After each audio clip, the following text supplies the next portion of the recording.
And what is his future? He is a free agent at the end of the season. I think when he was trending negatively, it was like, well, he's not coming back with the Yankees. He's going to play elsewhere.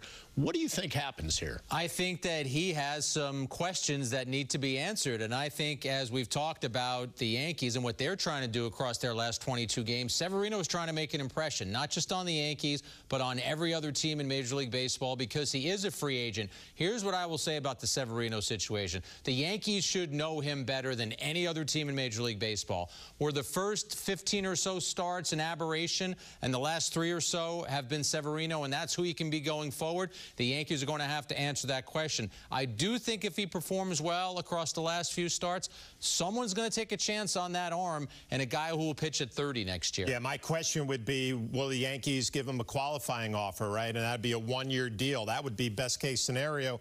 But I'm with you. I think there are going to be teams out there that are going to say, listen, he's still a young man. We're going to take a chance, offer him a multi-year deal, and I would expect it would be at some pretty good money. Obviously, he would like to build up the resume with his last 4 or 5 starts and be a dominant pitcher, but I think there's such a need for starting pitching, for veteran starting pitching, that there's going to be a multi-year deal out there. Yankees have to figure, are they going to be part of that conversation? Qualifying offer will probably be in the $20 million range, so the fact that you brought that up, very astute. Do the Yankees want to lay that out there and say to Severino, we'll bring you back for 1 more year at $20 million?